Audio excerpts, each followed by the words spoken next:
بسم اللہ الرحمن الرحیم۔ السلام علیکم۔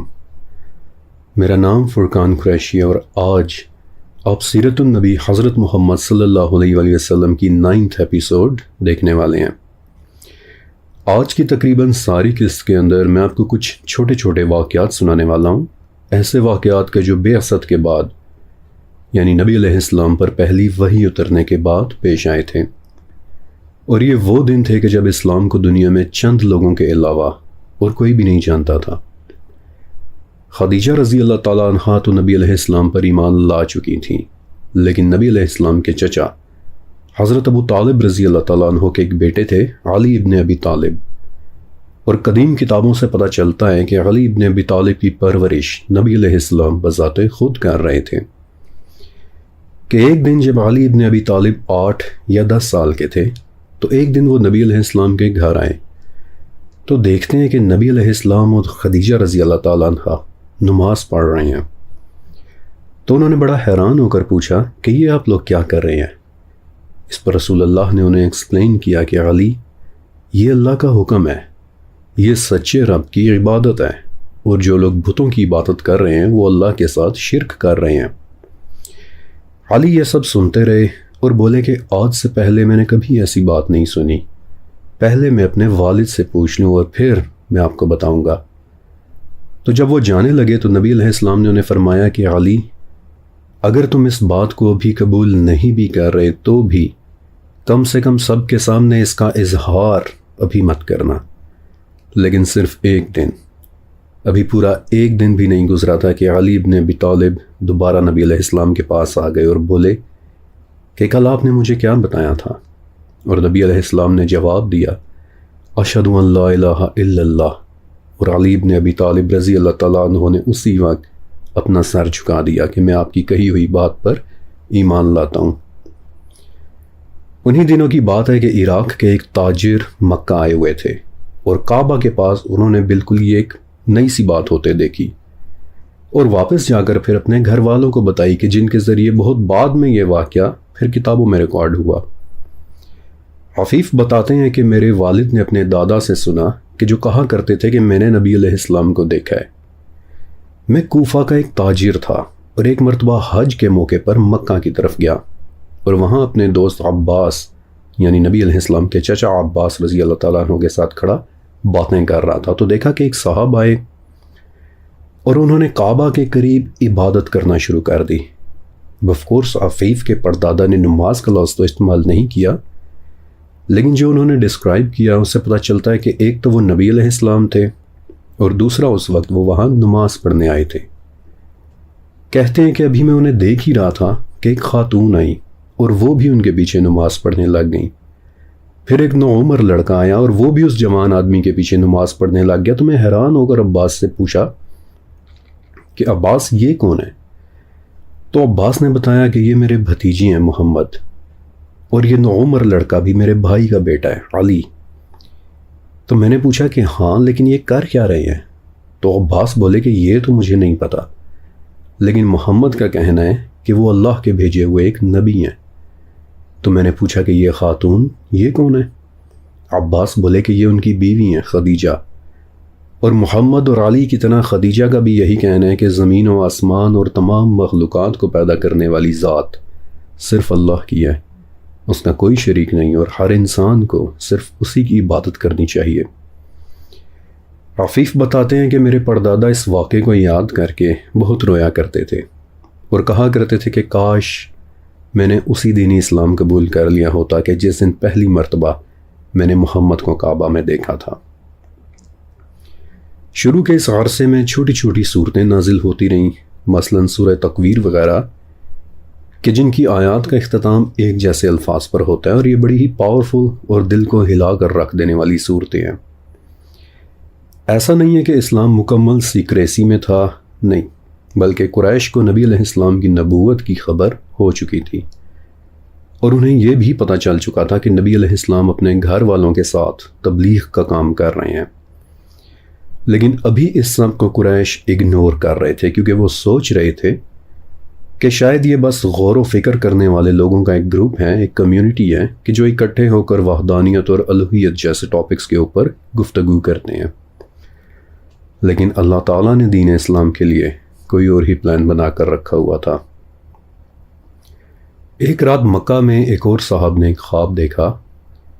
کہتے ہیں کہ میں نے دیکھا کہ میں ایک بہت بڑی آگ کے کنارے کھڑا ہوں کہ جس کا ڈھونڈنے سے بھی کنارہ نظر نہیں آ رہا، اور میرے والد ایک طرف میرے پیچھے کو کھڑے مجھے آگ میں دھکے دے رہے ہیں، جبکہ دوسری طرف محمد، جنہیں میں نے مکہ میں کئی بار دیکھا ہے، وہ میرے پیچھے کھڑے مجھے واپس باہر نکالنے کی کوششیں کر رہے ہیں۔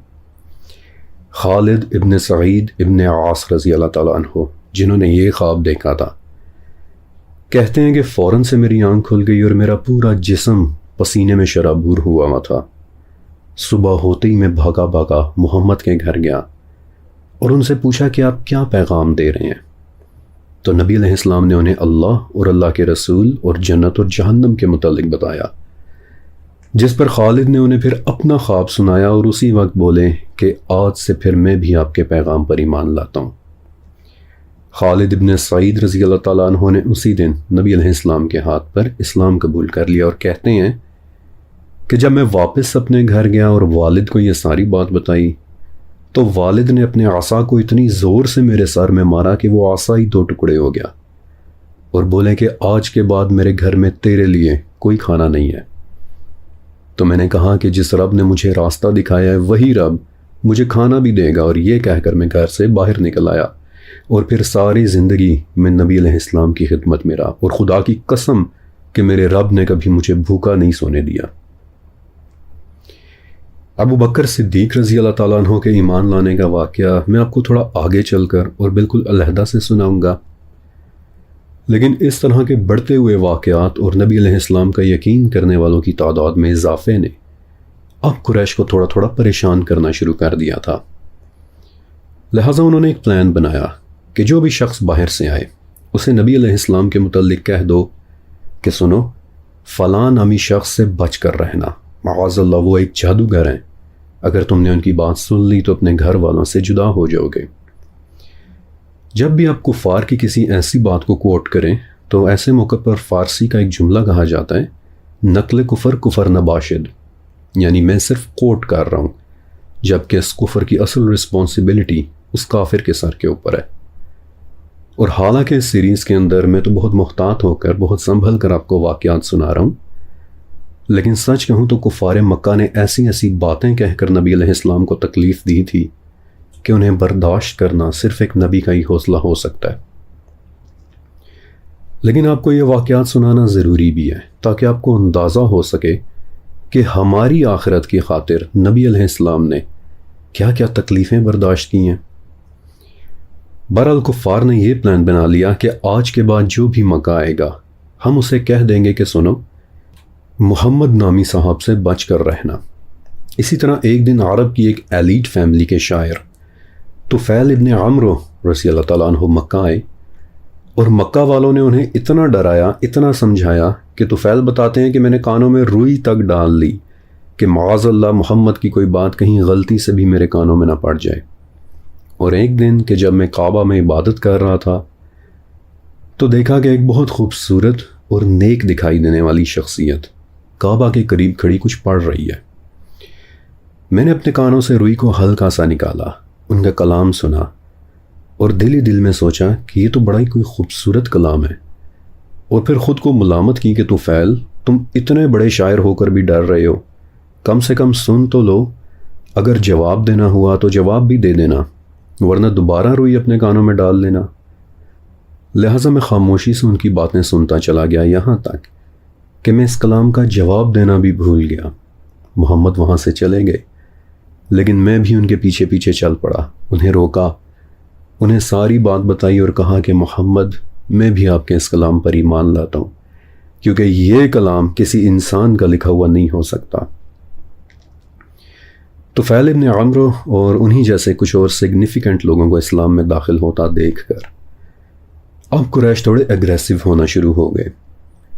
اور اگر آپ غور سے مکہ والوں کا رویہ سٹڈی کریں تو آپ دیکھیں گے کہ مکہ والے 4 قسم کے لوگوں میں تقسیم ہو گئے تھے۔ پہلی قسم ان لوگوں کی تھی کہ جو پیور مخالفت میں اتر آئے تھے، جنہوں نے کہنا شروع کر دیا تھا کہ چاہے دنیا 2 ہو جائے لیکن ہم نے تو ان کی بس مخالفت کرنی ہے۔ دوسری قسم ان لوگوں کی تھی کہ جو تھے تو کافر لیکن سوچ سمجھ اور شعور رکھنے والے لوگ تھے، اور کبھی کبھار ان کا دل چاہتا تھا کہ نبی علیہ السلام کی بات سنیں، لیکن پہلی قسم کے لوگ انہیں کہہ سن کر دوبارہ اپنے ساتھ واپس ملا لیا کرتے تھے۔ تیسری قسم وہ کہ جو نبی علیہ السلام کو ایک طویل عرصے سے جانتے تھے، والد حضرت عبداللہ رضی اللہ تعالیٰ عنہ اور دادا حضرت عبد المطلب رضی اللہ تعالیٰ عنہ کے دوست تھے، نبی علیہ السلام کی خیریت چاہتے تھے، اور ان میں کئی لوگ بعد میں ایمان بھی لے آئے تھے۔ اور چوتھی قسم ان لوگوں کی کہ جو نہ صرف ایمان لائے تھے بلکہ نبی علیہ السلام سے اتنی محبت دکھائی کہ تاریخ میں آگے چل کر سابقون الاولون کا ٹائٹل پایا۔ جو پہلی قسم کے لوگ تھے یعنی ہر صورت اختلاف رکھنے والے، ان میں سے ایک نام مکہ کے ایک بہت بڑے سردار عمرو ابن حشام کا تھا کہ جسے بعد میں اور آپ ابو جہل کے نام سے جانتے ہیں۔ مغیرہ ابن شعبہ رضی اللہ تعالیٰ عنہ بتاتے ہیں کہ میں نے محمد کا نام تو بہت سن رکھا تھا لیکن کبھی انہیں دیکھا نہیں تھا، تو ایک دن میں ابو جہل کے ساتھ مکہ کی گلیوں میں چلتا چلا جا رہا تھا کہ سامنے سے اچانک محمد آ گئے، اور میں نے انہیں ابو جہل کے مخاطب کرنے سے پہچانا۔ ابھی میں محمد کو غور سے دیکھ ہی رہا تھا کہ انہوں نے ابو جہل کو کہا کہ ابو الحکم آؤ میں تمہیں اللہ اور اس کے رسول کی طرف دعوت دیتا ہوں۔ ابو الحکم ابو جہل کا ٹائٹل تھا، اور ابھی میں بتاتا بھی ہوں کہ کیوں، لیکن ابو جہل پلٹ کر بولا کہ کیا تم ہمارے خداؤں کو برا کہنے سے باز نہیں آؤ گے؟ تم یہی چاہتے ہو نا کہ میں گواہی دے دوں کہ تم نے مجھ تک اپنا پیغام پہنچا دیا، تو چلو ٹھیک ہے، آج میں یہ گواہی دینے کو بھی تیار ہوں کہ تم نے اپنا پیغام پہنچا دیا، لیکن پھر بھی میں تمہیں جھٹلاتا ہوں۔ اللہ اکبر۔ مغیرہ بتاتے ہیں کہ نبی علیہ السلام جہالت سے بھری ہوئی یہ گفتگو اور یہ انداز دیکھ کر واپس چلے گئے، جبکہ ابو جہل میری طرف مڑا اور بولا مغیرہ میں جانتا ہوں یہ شخص بالکل سچ بول رہا ہے، لیکن یہ بات میں کبھی برداشت نہیں کر سکتا کہ ایک نبی میرے علاوہ کسی اور خاندان میں پیدا ہو جائے۔ یہ ایکچول ریزن تھا ابو جہل کی مخالفت کا، حسد اور جیلسی کہ نبوت میرے خاندان میں کیوں نہیں آئی۔ بہرحال ساری زندگی وہ نبی علیہ السلام کی مخالفت کرتا رہا، صرف اور صرف حسد کی وجہ سے، اور نہ صرف خود بلکہ اس نے کچھ دوسری قسم کے لوگوں کو بھی اپنے ساتھ گھسیٹ لیا تھا۔ دوسری قسم یعنی وہ لوگ کہ جو نبی علیہ السلام کی بات پھر بھی سن لیا کرتے تھے۔ مثلا مکہ کا ایک اور سردار تھا ولید ابن مغیرہ۔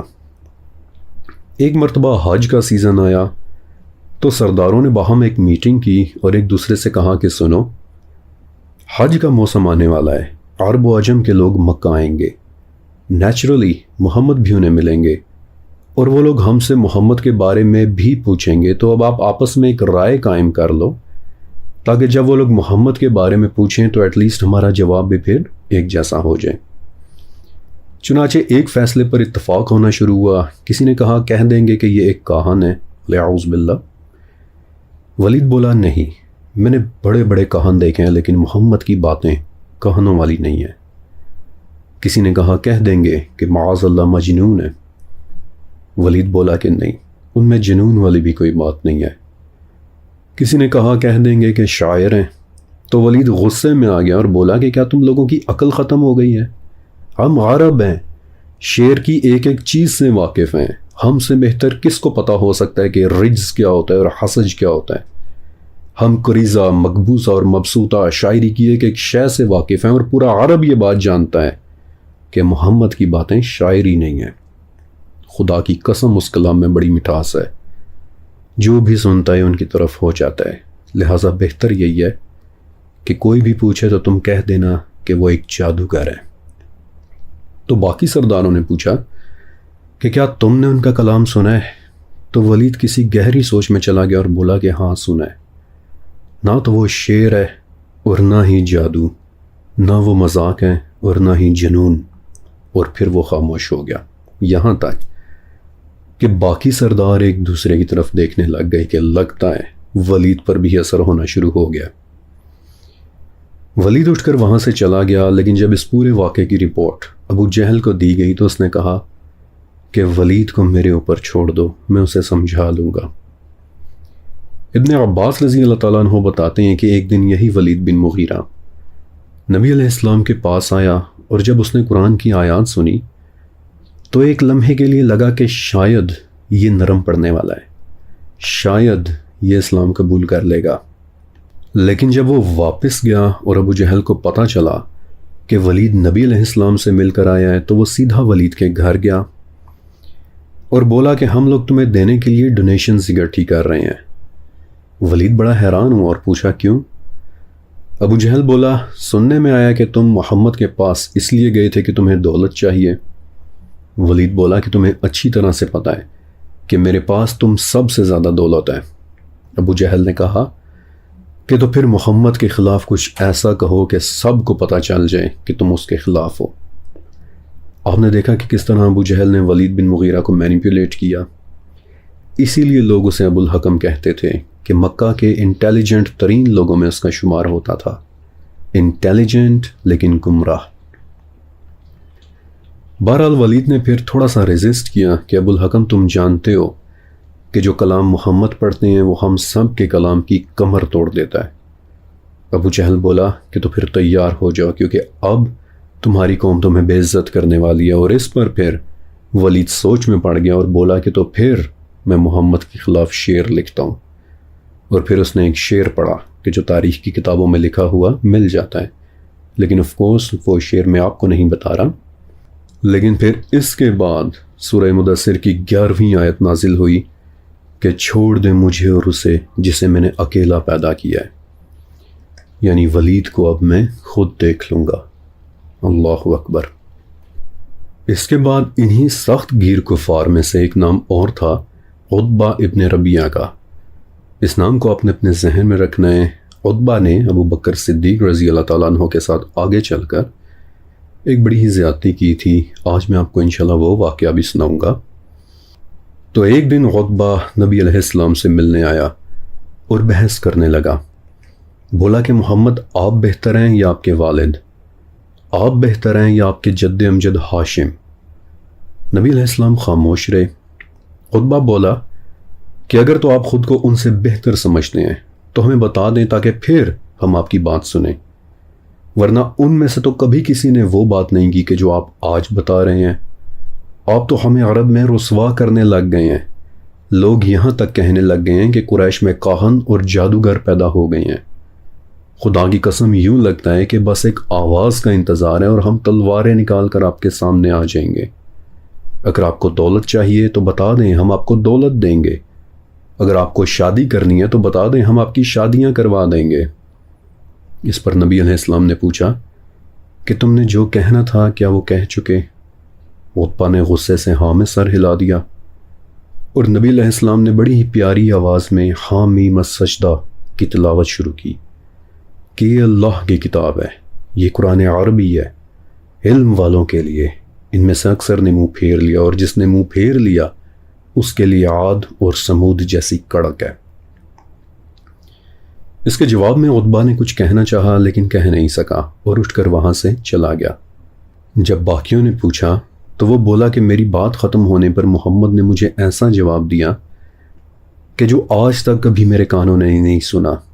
مجھ سے اس کا کوئی جواب ہی نہیں بن سکا، اور اگر میری مانو تو تم انہیں ان کے حال پر چھوڑ دو، یا تو یہ بندہ باقی عرب پر بھی غالب آ جائے گا، اور اگر ایسا ہوا تو تمہیں مفت میں سرداری مل جائے گی، یا پھر باقی عرب خود ان سے نمٹ لیں گے۔ اور عتبہ کا یہ جواب سن کر قریش بولے، عتبہ انہوں نے اتنی صاف عربی میں تم سے بات کی اور تم سے کوئی جواب بھی نہ بن سکا، لگتا ہے کہ تم پر بھی اس کلام کا اثر ہو گیا ہے۔ اور عتبہ الٹا گرج کر انہی کے ساتھ جھگڑنے لگ گیا، اور پھر آخر تک وہ کافر ہی رہا، اور بدر میں اسے حضرت حمزہ رضی اللہ تعالیٰ عنہ نے قتل کیا تھا۔ یہ تو تھے مکہ کے سخت گیر سرداروں کے واقعات کہ جو کسی صورت نبی علیہ السلام کی بات سننا ہی نہیں چاہتے تھے۔ لیکن پھر کچھ سردار تھے کہ جو بظاہر مخالفت تو کرتے تھے لیکن دل سے مانتے تھے کہ یہ جھوٹ نہیں ہے۔ مثلا حضرت ابو سفیان رضی اللہ تعالیٰ عنہ بعد میں مسلمان بھی ہو گئے تھے۔ ان کے بیٹے بتاتے ہیں کہ ایک مرتبہ میں، میرے والد ابو سفیان اور والدہ ہندہ، وہ دونوں ایک گدھے پر سوار تھے اور میں ایک گدھے پر، اور ہم لوگ کہیں کام سے جا رہے تھے کہ راستے میں ہمیں نبی علیہ السلام مل گئے۔ آپ نے محبت اور عزت سے ہمیں پکارا۔ میرے والد ابو سفیان نے بھی ان کی تعظیم کی اور مجھے کہا کہ بیٹا تم سواری سے نیچے اترو اور محمد کو اس پر بیٹھنے دو۔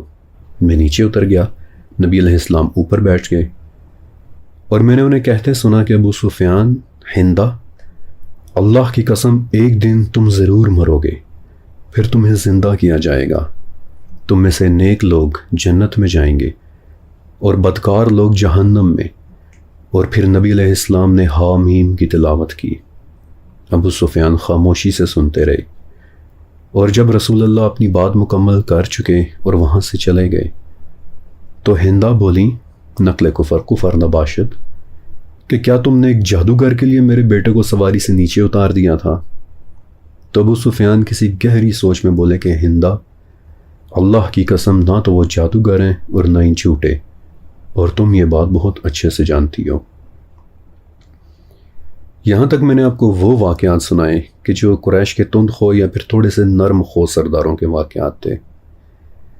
سچ کہوں تو میرا دل گوارا نہیں کر رہا تھا کہ ایک ہی قسط میں اتنے سخت اور پریشان کر دینے والے واقعات ایڈ کروں، اس لیے اب یہاں سے آگے میں آپ کو کچھ ایسے واقعات سنانے والا ہوں کہ جو آپ کے دل کو نرم اور آنکھوں کو نم کر دیں گے۔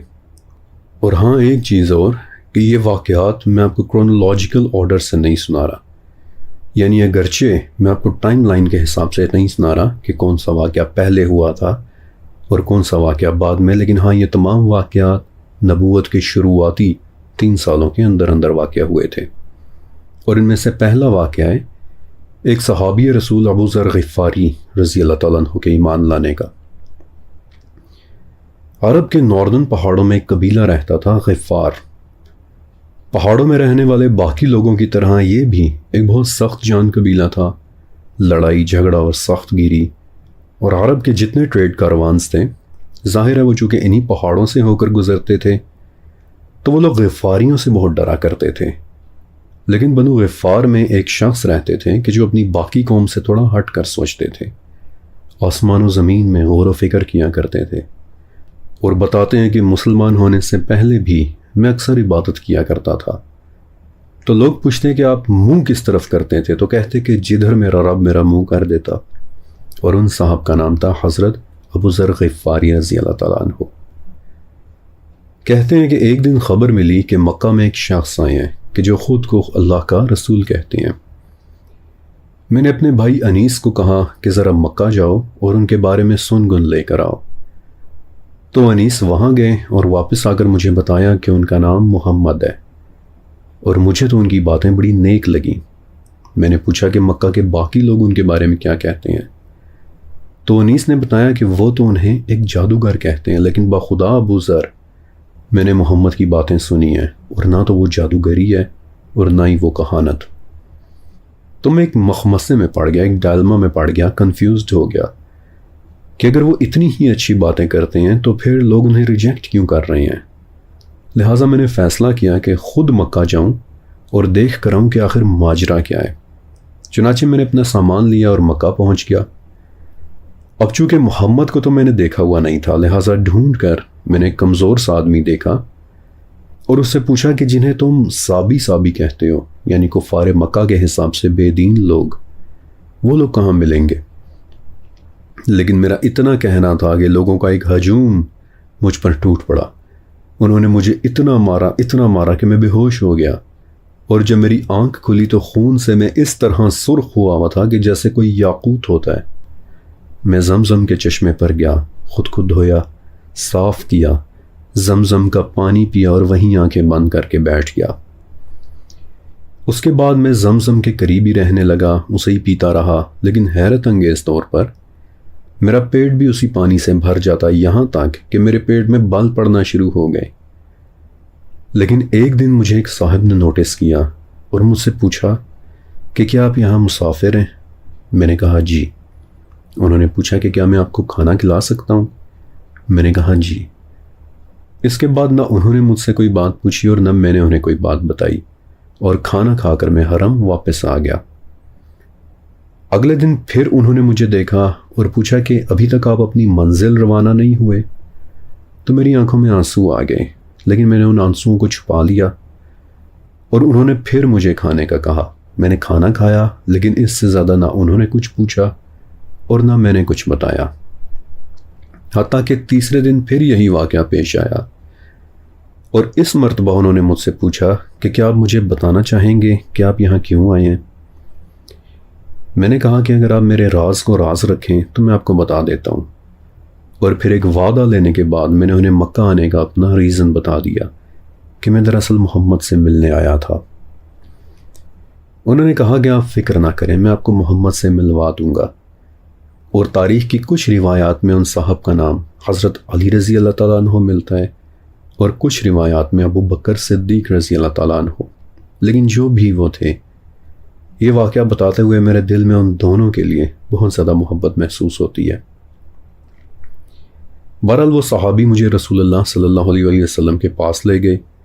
میں نے انہیں سلام کیا، السلام علیکم یا رسول اللہ، اور بائی دا وے ابو ذر غفاری پہلے صحابی ہیں جنہوں نے نبی علیہ السلام کو یہ کہہ کر سلام کیا تھا۔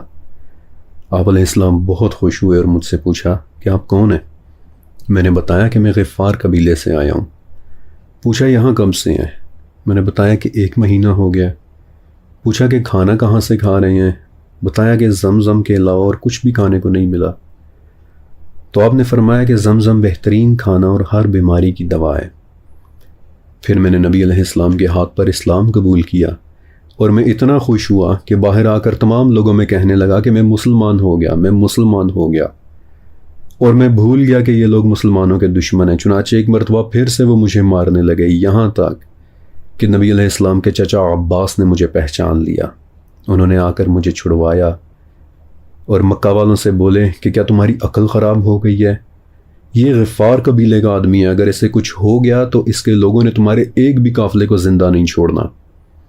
اس کے بعد ابو بکر صدیق رضی اللہ تعالیٰ عنہ آئے، اپنے ساتھ مجھے اپنے گھر لے گئے، مجھے کھانا کھلایا، اور اس رات نبی علیہ السلام بھی وہاں آئے، اور اس دن پہلی مرتبہ میں نے ابو بکر کے گھر پر طائف کی کشمش کھائی تھی۔ اللہ اکبر۔ ابو ذر غفاری رضی اللہ تعالیٰ عنہ کی زندگی ان کی وفات تک دل کو بڑی ہی چھو لینے والی ہے، اور اگر کبھی موقع ملا تو انشاءاللہ میں آپ کو ان کے کچھ باقی واقعات بھی ضرور سناؤں گا، اور ان پر، نبی علیہ السلام کے باقی صحابہ پر، آپ کی اولاد پر، اور خود آپ پر لاکھوں کروڑوں درود و سلام۔ میں آپ کو بتا بھی نہیں سکتا کہ یہ واقعات آپ کو سناتے ہوئے ریکارڈنگ کے دوران خود پر میں کتنا کنٹرول کیے بیٹھا ہوتا ہوں۔ اور اب ابو بکر صدیق رضی اللہ تعالیٰ عنہ۔ حضرت ابو بکر رضی اللہ تعالیٰ عنہ بعثت سے پہلے بھی نبی علیہ السلام کے بہت گہرے دوست تھے، اور قریش میں انہیں عتیق کہا جاتا تھا، یعنی کہ ایک خوبصورت اور شریف آدمی۔ ابو بکر کو قریش میں سب سے زیادہ انساب کا علم تھا، یعنی ہو از ہو، کون کہاں سے آیا، کس کی لائنیج کدھر سے شروع ہوتی ہے، کون کس قبیلے کا تھا، کس کا باپ کہاں سے آیا تھا۔ اور آپ ایک بہت کامیاب بزنس مین بھی تھے، لوگ آپ سے بزنس کے حوالے سے مشورے لیا کرتے تھے۔ اور پھر خوابوں کی تعبیر کا علم۔ آج سے 5 سال پہلے جب میں نے خوابوں کی تعبیر کرنا سیکھی تو اس تعلیم کا ایک بہت بڑا حصہ ابو بکر صدیق رضی اللہ تعالیٰ عنہ سے لی گئی روایات کے اوپر تھا۔ نبی علیہ السلام کے بعد صحابہ میں ابو بکر صدیق رضی اللہ تعالیٰ عنہ سب سے بہتر تعبیر بتایا کرتے تھے۔ ایک رات صدیق اکبر نے خواب دیکھا کہ مکہ میں ایک چاند اتر رہا ہے اور اس کی روشنی ہر گھر میں داخل ہو رہی ہے، لیکن چاند بذات خود ابو بکر صدیق کے گھر میں اترا ہے۔ وہ اس خواب کی تعبیر سمجھ تو گئے، لیکن محض کنفرمیشن کے لیے، اسے ڈبل چیک کرنے کے لیے وہ انجیل کے ایک عالم کے پاس گئے۔ تو وہ عالم ابو بکر رضی اللہ تعالیٰ عنہ کی طرف دیکھنے لگا اور بولا کہ کیا تم قریش سے ہو؟ بولے ہاں۔ پوچھا کیا تم تمیمی خاندان سے ہو؟ بولے ہاں۔ پھر پوچھا کہ کیا تمہارے پیٹ پر کوئی نشان بھی ہے؟ بکر بولے کہ تم یہ کیوں پوچھ رہے ہو؟ کہنے لگا کہ ابو بکر، اپنے علم کی بنیاد پر میں یہ پیشن گوئی کر رہا ہوں کہ تم ایک نبی کے بہترین دوست بنو گے۔ اور پھر ابو بکر بولے کہ ہاں، تم نے سچ کہا، میرے پیٹ پر واقعی ایک نشان موجود ہے۔ اور پھر اس عالم نے وہ نشان دیکھا بھی تھا۔ اس بات کو کافی عرصہ گزر گیا، یہاں تک کہ نبی علیہ السلام کی بعثت ہو گئی، اور بعثت کے بعد بہت شروع کے دنوں کی بات ہے کہ ایک دن صدیق اکبر اپنے دوست ابن حزام کے گھر بیٹھے ہوئے تھے کہ ان کے گھر کی ایک خاتون آئی اور بولی کہ ابو بکر سنائے آج کل خدیجہ کیا کہہ رہی ہیں؟ کہتی ہیں کہ ان کے شوہر یعنی محمد اللہ کے بھیجے ہوئے ایک نبی ہیں جیسے حضرت موسیٰ علیہ السلام تھے۔ تو صدیق اکبر خاموشی سے وہاں سے اٹھے اور نبی علیہ السلام کے پاس آ کر بولے کہ کیا واقعی آپ نے ایسا بولا ہے؟ نبی علیہ السلام نے انہیں وحی کا پورا واقعہ سنایا اور فرمایا کہ مجھے تبلیغ کا حکم دیا گیا ہے۔ اور اسی وقت رائٹ دیر ابو بکر رضی اللہ تعالیٰ عنہ نبی علیہ السلام پر ایمان لے آئے تھے۔ نبی علیہ السلام فرماتے ہیں کہ میں نے جس بھی عقل و شعور والے شخص کو دین کی دعوت دی ہے اس نے کچھ نہ کچھ توقف ضرور کیا ہے، سوچنے کے لیے کچھ وقت مانگا ہے، لیکن ناٹ ابو بکر۔ ابھی کحافہ کے اس بیٹے نے میری دعوت سنتے ہی میرا یقین کر لیا تھا، اور کچھ سکولرز کہتے ہیں کہ اسی خاصیت پر نبی علیہ السلام نے ابو بکر کو پھر صدیق کا ٹائٹل دیا تھا، اور کچھ علماء کہتے ہیں کہ معراج کے بعد یہ ٹائٹل ملا تھا، لیکن وہ واقعہ پھر کبھی۔ لیکن جو بات صدیق اکبر کو بہت خاص بناتی ہے وہ ہے نبی علیہ السلام کے ساتھ آپ کی والہانہ محبت۔ حضرت عائشہ رضی اللہ تعالیٰ عنہ یہ واقعہ سناتی ہیں کہ ایک مرتبہ جب مسلمانوں کی تعداد 38 یعنی 38 ہو گئی تو ایک مرتبہ یہ لوگ ایک جگہ اکٹھے ہوئے، اور میرے والد ابو بکر وہاں کھڑے کوئی بات کر رہے تھے کہ اچانک پیچھے سے ان پر قریش نے حملہ کر دیا۔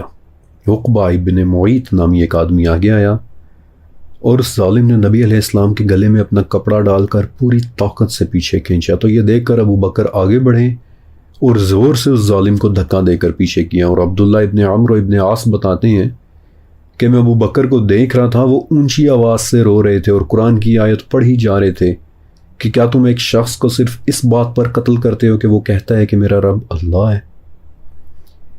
جب صدیق اکبر نے عقبہ کو دھکا دیا تو اس وقت عتبہ ابن ربیعہ آگے آیا، جس کا میں نے آپ کو پہلے بتایا تھا کہ اس کا نام آپ نے اپنے ذہن میں رکھنا ہے۔ عتبہ نے خاص طرح کے جوتے پہنے ہوئے تھے۔ اس نے ابو بکر صدیق رضی اللہ تعالیٰ عنہ کو دھکا دے کر نیچے گرایا اور انہی جوتوں سے انہیں ٹھوکریں مارنے لگا، اور اتنا مارا کہ ابو بکر بے ہوش ہو گئے۔ یہاں تک کہ پھر ان کے قبیلے بنو تمیم کے کچھ لوگوں نے ان پر کپڑا پھینک دیا تاکہ وہ ملعون انہیں مارنا بند کر دے، اور پھر وہ انہیں اٹھا کر ان کے گھر لے گئے۔ اور ابو بکر کے گھر والے بتاتے ہیں کہ ہم نے انہیں دیکھ کر سمجھا کہ یہ شاید فوت ہو گئے ہیں۔ بہرحال جب انہیں ہوش آیا تو گھر والے دیکھتے ہیں کہ سب سے پہلے زبان سے ایک ہی جملہ نکلا ہے، محمد کہاں ہے، وہ ٹھیک تو ہیں؟ والدہ نے بتایا کہ بیٹا ہمیں کچھ پتہ نہیں کہ محمد کہاں ہے۔ پھر آپ کے بہت کہنے پر والدہ باہر گئیں اور پتہ چلا کہ نبی علیہ السلام کے باقی ساتھی آپ کو لے کر ابن ارقم کے گھر پر چلے گئے ہیں۔ بائی دی وے ابن ارقم کا گھر بھی بہت اہم ہے، اسے بھی آپ نے اپنے ذہن میں رکھنا ہے، ابھی میں آپ کو اس کے متعلق بھی بتاؤں گا۔ گھر والے بتاتے ہیں کہ ہم ابو بکر کو سہارا دے کر ابن ارقم کے گھر کی طرف لے گئے، اور راستے میں قریش ہمیں گھور گھور کر دیکھے چلے جا رہے تھے، لیکن کسی طرح سے ہم ابن ارقم کے گھر پہنچ گئے، اور جب وہاں پہنچے تو ابو بکر کو دیکھ کر باقی ساتھیوں کی طرح نبی علیہ السلام بھی رونے لگے۔ آپ نے جھک کر ابو بکر صدیق رضی اللہ تعالیٰ عنہ کے چہرے پر بوسہ دیا اور پوچھا کہ ابو بکر یہ تم نے کیا کیا؟ اور ابو بکر نے ایسا جواب دیا کہ جس پر آپ کے آنسو نکلے بغیر نہیں رہ سکیں گے کہ یا رسول اللہ، وہ آپ کو برا بھلا کہہ رہے تھے، بھلا میں کیسے سن سکتا تھا؟ پھر کہتے کہ یا رسول اللہ، یہ میری والدہ ہیں، آپ انہیں بھی دعوت دیں۔ نبی علیہ السلام نے انہیں دعوت دی، اور اسی دن ابو بکر رضی اللہ تعالیٰ عنہ کی والدہ بھی ایمان لے آئی تھی۔ میرے پیارے نبی پر، ان کے پیارے اصحاب پر لاکھوں کروڑوں درود و سلام۔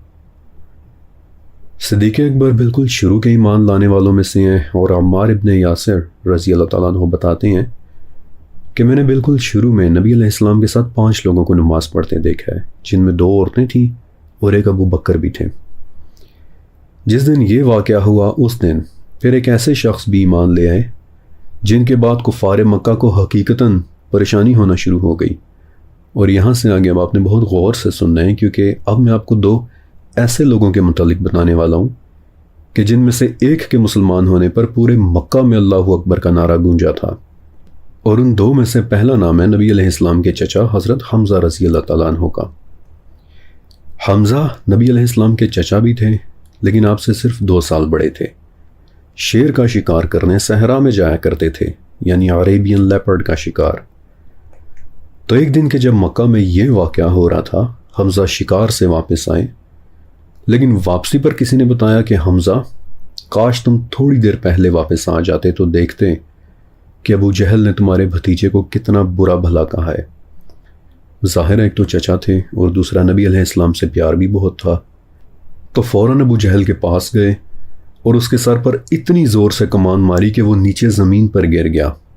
اس کے قبیلے بنو مخزوم کے کچھ لوگ بچانے کے لیے آگے بھی بڑھے اور بولے کہ حمزہ، لگتا ہے تم بھی صحابی ہو گئے ہو۔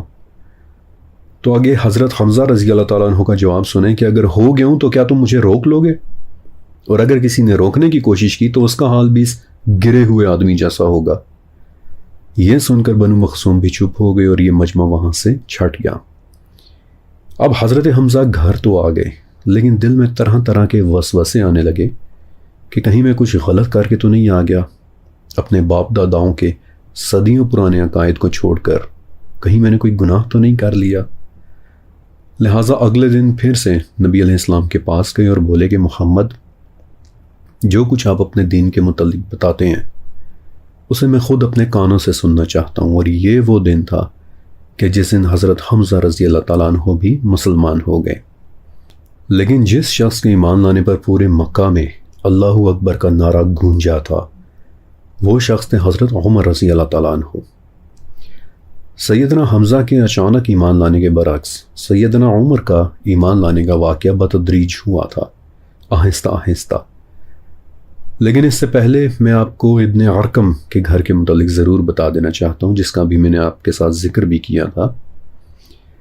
بعثت کے بعد شروع کے 3 سالوں میں نبی علیہ السلام اور باقی مسلمان صفا کی پہاڑی کے قریب بنے ایک گھر میں چھپ کر اسلام کے متعلق غور و فکر، گفتگو اور باتیں کیا کرتے تھے۔ یہ گھر ایک صحابی رسول ارقم ابن ابو ارقم المخزومی کا تھا، اور اسے سلیکٹ کرنے کی دراصل 2 وجوہات تھیں۔ ایک تو یہ کہ یہ گھر باقی گھروں سے دور صفا کی پہاڑی کے پاس بنا ہوا تھا، اور قریش کے لیے اس بات پر نظر رکھنا مشکل تھا کہ یہاں کون آتا اور کون جاتا ہے۔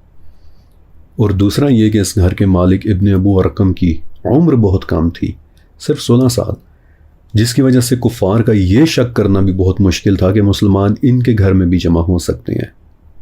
اسی گھر میں بیٹھ کر رسول اللہ صلی اللہ علیہ وسلم نے دعا مانگی تھی کہ یا اللہ، عمر ابن خطاب یا عمر ابن حشام یعنی ابو جہل میں سے کسی ایک کو مسلمان کر دے، اور اگلے ہی دن وہ دعا پوری بھی ہو گئی تھی۔ بہرحال نبی علیہ السلام کی وفات کے بعد ابن ابو ارقم نے یہ گھر اپنی زندگی میں ہی اپنے بیٹے عثمان کو دے دیا تھا، اور انہیں نصیحت کی تھی کہ بیٹا، اس گھر میں نبی علیہ السلام نے اپنی پہلی تبلیغ کی تھی، اس گھر کو تم کبھی بھی نہ بیچنا۔ ابن ابو ارقم کی وہ نصیحت ایک کاغذ پر لکھی ہوئی تھی، اور آج کچھ لوگ ایسے بھی ہیں کہ جنہوں نے وہ کاغذ اپنی آنکھوں سے دیکھا ہوا بھی ہے۔ بہرحال یوں اس گھر کا نام ہوا دار ارقم۔ 1000 سال تک یہ گھر حضرت ارقم کی اولاد میں چلا آتا رہا تھا، انہوں نے کبھی اسے نہیں بیچا۔ لیکن ایک وقت میں سعودی حکومت نے جب حرم پاک میں توسیع کی تو انہوں نے صفا و مروہ کے درمیان والے ایریا کو گراؤنڈ کر کے اس گھر کو بھی صحیح والی جگہ میں شامل کر لیا، اور اس وقت اس پیارے گھر کو بھی ڈیمولش کر دیا گیا تھا۔ آج یہ گھر بظاہر اس دنیا میں موجود نہیں ہے، لیکن اس کی یاد اور تاریخ ہمیشہ ہمارے دلوں میں محفوظ رہے گی، کیونکہ اس پیارے گھر میں ہمارے پیارے نبی صلی اللہ علیہ وسلم نے دنیا کو قرآن کے متعلق علم دیا تھا۔ ذاتی طور پر میں ایک لوگوفائل ہوں، یعنی ایک ایسا شخص کہ جسے ووکیبلری اور الفاظ بہت پسند ہوتے ہیں، اور مجھے یاد ہے کہ ایک مرتبہ اولڈ انگلش زبان میں نے ایک لفظ پڑھا تھا، حیرت، جس کا مطلب ہوتا ہے ایک ایسے گھر جانے کی تمنا کہ جو اب ایگزسٹ ہی نہ کرتا ہو۔ ابن ارقم کا وہ گھر اب ایگزسٹ تو نہیں کرتا، لیکن اس پیارے گھر کو دیکھنے کی تمنا ہمیشہ اب ہمارے دلوں میں زندہ رہے گی۔ اور یہاں سے آگے اب میں آپ کو ایک ایسی شخصیت کے ایمان لانے کا واقعہ سنانے والا ہوں کہ جنہوں نے جب کلمہ پڑھا تو پورے مکہ میں اللہ اکبر کے نعرے گونجے تھے، حضرت عمر ابن خطاب رضی اللہ تعالیٰ عنہ۔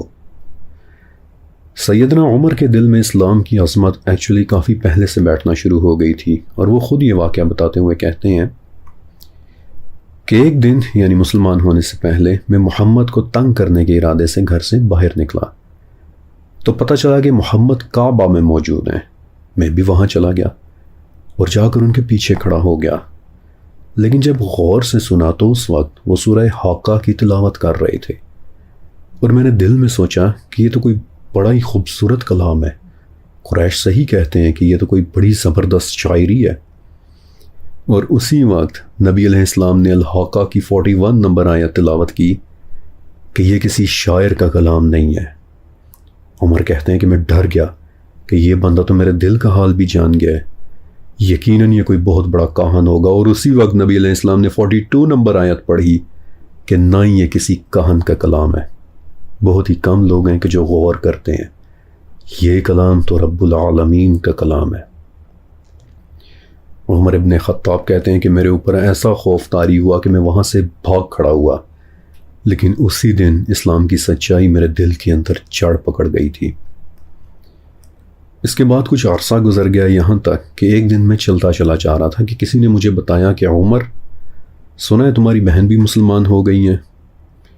تو غصے میں بھرا ہوا میں گھر واپس آیا اور دروازہ کھٹکھٹایا۔ بہن کے شوہر یعنی بہنوئی نے دروازہ کھولا تو میں نے دیکھا کہ اندر 2-3 آدمی بیٹھے کوئی چیز پڑھ رہے ہیں۔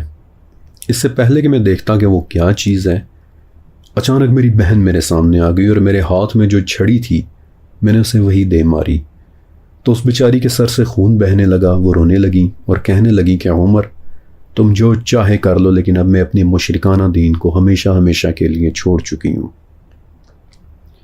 عمر کہتے ہیں کہ بہن کا خون دیکھ کر میں غم اور غصے سے اپنا سر پکڑ کر بیٹھ گیا، اور تب درمیان میں رکھی اس چیز پر میری نظر پڑی تو میں نے کہا کہ مجھے دکھاؤ یہ کیا ہے۔ وہ لوگ مجھے نہیں دکھا رہے تھے، میں نے اصرار اور ضد کرنا شروع کر دیا، اور جب انہوں نے مجھے دکھایا اور میں نے پڑھنا شروع کیا، بائی دا ویز مکہ میں ٹوٹل صرف 17 لوگ تھے کہ جو پڑھنا لکھنا جانتے تھے، اور عمر ابن خطاب رضی اللہ تعالیٰ عنہ ان 17 لوگوں میں سے ایک تھے۔ کہتے ہیں کہ میں پڑھنے لگا تو پتہ چلا کہ یہ تو سورہ حدید لکھی ہوئی ہے، اور اس میں لکھا تھا کہ شروع اللہ کے نام سے جو بڑا مہربان نہایت رحم والا ہے۔ میں مزید پڑھنے لگا، لکھا تھا آسمان و زمین میں جو بھی مخلوقات ہیں وہ سب اللہ کی حمد بیان کرتی ہیں، وہی اول ہے، وہی آخر ہے، وہی ظاہر ہے، وہی باطن ہے، وہی رات لاتا ہے اور وہی دن چڑھاتا ہے، سینوں کے اندر جو کچھ ہے وہی جانتا ہے۔ عمر کہتے ہیں کہ میں پڑھتا چلا گیا اور ہر گزرتی آیت کے ساتھ میرے دل میں خوف بیٹھنے لگا۔ جب جب اللہ کے نام پر میری نظر پڑتی میرا دل دہل جاتا، یہاں تک کہ میں نے صرف 7 آیات پڑھی اور 7ویں آیت پر پہنچا ہی تھا کہ ایمان لاؤ اللہ پر اور اس کے رسول پر، کہ یہ پڑھتے ہی میرے منہ سے نکلا اشہد ان لا الہ الا اللہ و اشہد ان محمد رسول اللہ۔ اور گھر میں جو لوگ یہاں وہاں چھپ کر بیٹھے ہوئے تھے وہ بھاگ کر میرے پاس آئے، مجھے اپنے گلے سے لگایا۔ میں نے ان سے پوچھا کہ محمد کہاں ہے؟ انہوں نے بتایا کہ ابن ارقم کے گھر میں ہے۔ میں فوراً وہاں گیا اور دار ارقم کا دروازہ کھٹکھٹایا۔ وہ لوگ میرے ڈر سے دروازہ ہی نہیں کھول رہے تھے، لیکن پھر مجھے محمد کی آواز سنائی دی کہ دروازہ کھول دو۔ میں اندر گیا اور نبی پاک کے سامنے گھٹنوں کے بل گر پڑا اور کہنے لگا اشہد ان لا الہ الا اللہ و اشہد انک رسول اللہ۔ اور اس وقت ابن ارقم کے گھر میں موجود مسلمانوں نے اتنی زور کا نعرہ مارا کہ حرم میں کھڑے لوگوں تک نے اس کی آواز سنی تھی۔ اللہ اکبر! رونگٹے کھڑے کر دینے والا واقعہ ہے، آنسو، رونگٹے، جسم میں دوڑتی ہوئی ایک سنسنی۔ میں نے نبی علیہ السلام سے پوچھا کہ یا رسول اللہ، کیا ہم حق پر نہیں ہیں؟ نبی علیہ السلام نے فرمایا ہاں۔ تو میں نے کہا کہ پھر چھپنا کیسا؟ اور اس دن ہم لوگ ابن ارقم کے گھر سے باہر نکلے اور ہم 40 لوگ 2 صفوں میں، ایک صف کو حمزہ لیڈ کر رہے تھے اور دوسری صف کو میں۔ ہم لوگ مکہ کی گلیوں سے ہوتے ہوئے کعبہ تک جا پہنچے اور ہم نے دیکھا کہ قریش کی آنکھوں میں خوف اور پریشانی صاف نظر آ رہی ہے۔ ہمیں ایسے آتا دیکھ کر ان کے دل بیٹھ رہے ہیں، اور اس دن رسول اللہ نے میرا نام فاروق رکھا تھا کہ آج سچ اور جھوٹ میں فرق واضح ہو گیا۔ اللہ اکبر! Amazing amazing amazing events. Umar رضی اللہ تعالیٰ عنہ کعبہ کا طواف کر رہے تھے، ابو جہل آیا، بڑے ہی غصے سے بولا کہ کیا اب تمہیں بھی یہ لوگ سچے لگنے لگ گئے ہیں؟ اور ایک بار پھر سے وہی عتبہ ابن ربیعہ آگے بڑھا جس نے پچھلی مرتبہ ابو بکر صدیق رضی اللہ تعالیٰ عنہ کو مارا تھا، لیکن اس مرتبہ عمر فاروق نے پہلے تو اس کے سر پر ہٹ کیا اور پھر اس کی دونوں آنکھوں میں اپنی انگلیاں گھسیڑ دیں، جس سے وہ زمین پر گر کر تڑپنے لگا۔ اور عمر بولے کہ اگر اسے بچانے کے لیے بھی کوئی آگے آیا تو اس کے ساتھ بھی یہی حال ہوگا۔ اور اس کے بعد پھر عمر رضی اللہ تعالیٰ عنہ نے ہر محفل میں اپنے دین کا اظہار کھل کر کرنا شروع کر دیا۔ اللہ اکبر۔ یقین کریں کہ اس سیرہ پر کام کرنا جتنا میں پسند کر رہا ہوں اتنا شاید ہی کوئی اور کر رہا ہوگا۔ پہلے ان تمام ناموں، ان تمام کرداروں سے پیار اور محبت تو تھی، لیکن شدت اب محسوس ہو رہی ہے، اور یوں لگ رہا ہے کہ جیسے ہم پہلی بار سیرت النبی صلی اللہ علیہ وآلہ وسلم سن رہے ہیں۔ یہ تو تھے کافی انٹینس واقعات، لیکن اب چونکہ ٹائم تھوڑا ہی بچا ہے، اس لیے اب میں آپ کو 4 چھوٹے چھوٹے ایسے واقعات سناتا ہوں کہ جن میں کچھ بڑے نام ایمان لائے تھے، اور ان کے ایمان لانے کے واقعات دل کو چھو لینے والے ہیں۔ حضرت عبداللہ ابن مسعود رضی اللہ تعالیٰ عنہ ایک بہت بڑے صحابی تھے۔ آپ نے ان سے کئی روایات سن رکھی ہوں گی۔ کہتے ہیں کہ میں چھوٹا سا ہی تھا اور کسی کی بکریاں چرا رہا تھا، تو ایک دن دیکھتا ہوں کہ نبی علیہ السلام اور ابو بکر صدیق رضی اللہ تعالیٰ عنہ سامنے سے چلے آ رہے ہیں۔ نبی علیہ السلام نے پوچھا کہ پیارے بچے، کیا تمہارے پاس تھوڑا سا دودھ ہے؟ میں نے جھجکتے ہوئے کہا کہ جی ہے تو صحیح، لیکن یہ بکریاں میری نہیں ہیں، بلکہ میرے پاس کسی کی امانت ہیں۔ تو نبی علیہ السلام مسکرائے اور میرے سر پر بڑے پیار سے ہاتھ پھیرا اور کہا کہ تم تو ایک بہت اچھے پڑھے لکھے بچے ہو، اچھا چلو کوئی ایسی بکری لا کر دو کہ جس کا کوئی بچہ نہ ہو۔ تو میں نے ایسی ایک بکری ڈھونڈ کر نبی علیہ السلام کو دے دی، اور میری آنکھوں کے سامنے نبی علیہ السلام نے اس کا دودھ نکالا، حالانکہ یہ ممکن نہیں تھا۔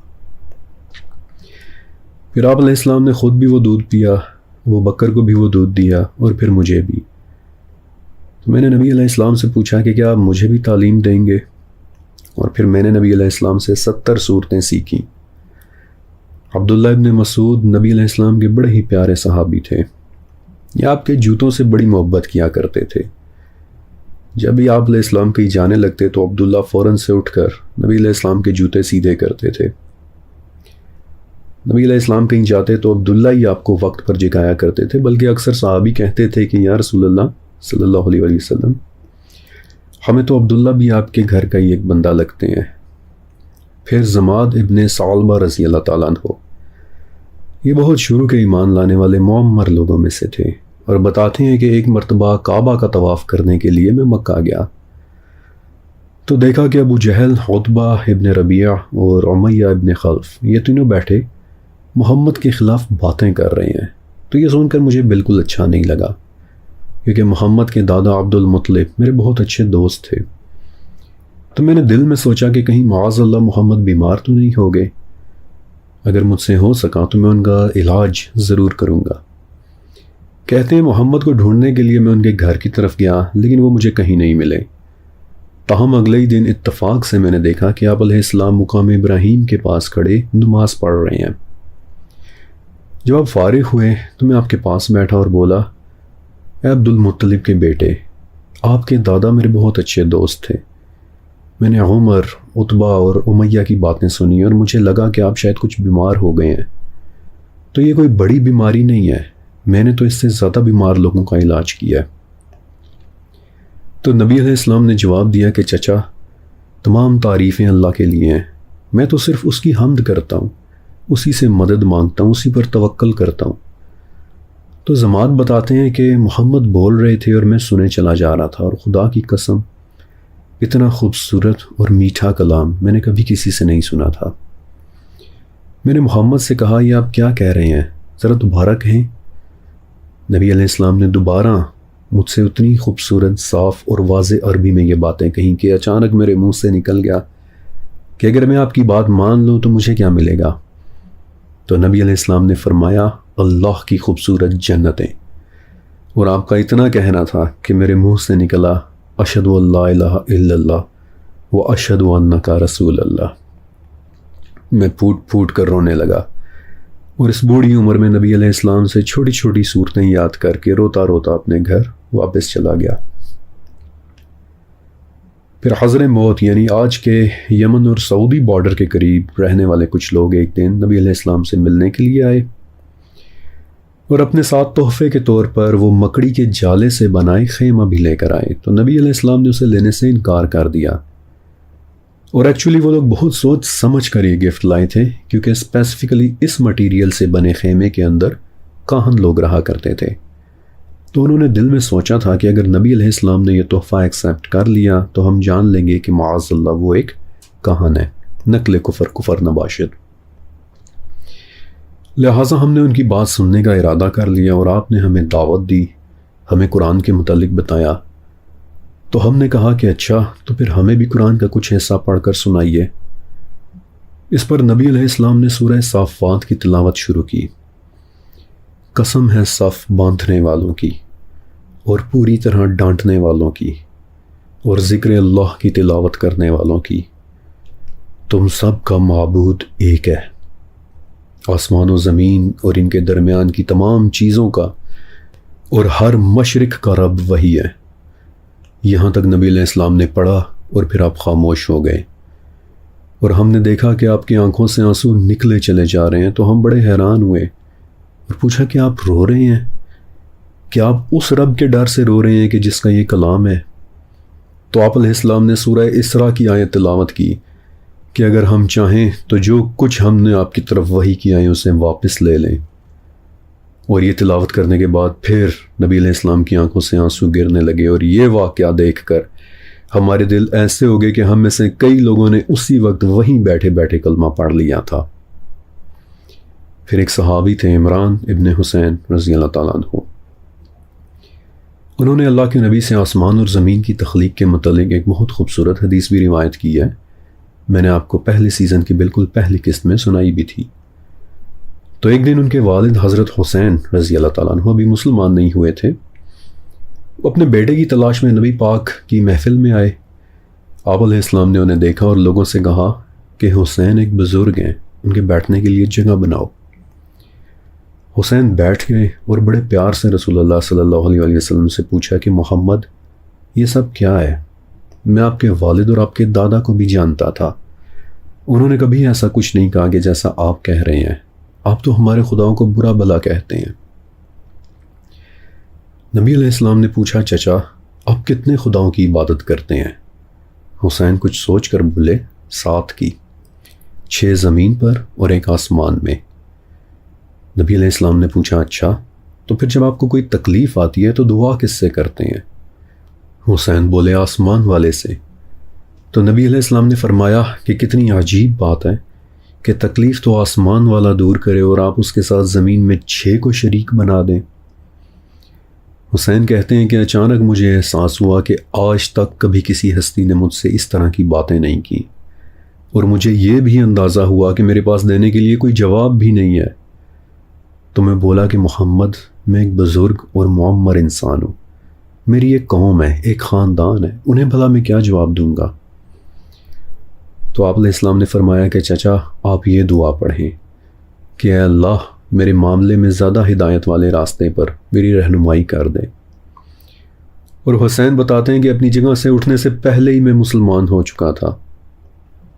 حسین کے بیٹے عمران اپنے بزرگ باپ کے قدموں میں گر کر پھوٹ پھوٹ کر رونے لگے، اور دیکھنے والوں نے بتایا کہ یہ منظر دیکھ کر خود نبی علیہ السلام بھی رونے لگے تھے، اور پھر آپ نے باقیوں کو حکم دیا کہ حسین کو ان کے گھر تک چھوڑ کر آؤ۔ اللہ اکبر۔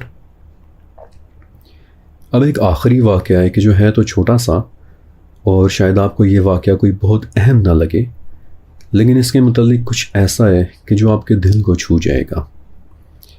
آج میں نے آپ کو کچھ بہت ہی برگزیدہ صحابہ کے متعلق بتایا ہے، لیکن کچھ صحابی ہیں جن کے ہمیں نام بھی نہیں پتہ، جو تاریخ کی کتابوں سے ہمیشہ کے لیے گم ہو چکے ہیں۔ مثلاً ابو تمیمی رضی اللہ تعالیٰ عنہ اپنی قوم کے ایک آدمی کا واقعہ بیان کرتے ہیں کہ وہ بڑے سادہ سے انسان تھے۔ ایک دن ہم بیٹھے ہوئے تھے کہ وہ بھی نبی علیہ السلام کے پاس آئے اور پوچھا کہ کیا آپ محمد ہیں؟ نبی علیہ السلام نے فرمایا ہاں۔ پوچھا آپ کس کو پکارتے ہیں؟ فرمایا ایک اکلوتے اللہ کو۔ حیرت سے دوبارہ پوچھا اکلوتے اللہ کو؟ فرمایا ہاں، وہی تمہارے نقصان دور کرتا ہے، وہی تمہارے لیے غلہ اگاتا ہے، وہی تمہیں سواری دیتا ہے۔ تو یہ سن کر وہ شخص خاموش ہو گیا اور پھر کچھ دیر بعد بولا کہ میں آپ پر ایمان لاتا ہوں، آپ مجھے کوئی سادہ سی نصیحت کر دیں۔ نبی علیہ السلام نے فرمایا کہ کبھی کسی چیز کو گالی نہ دینا۔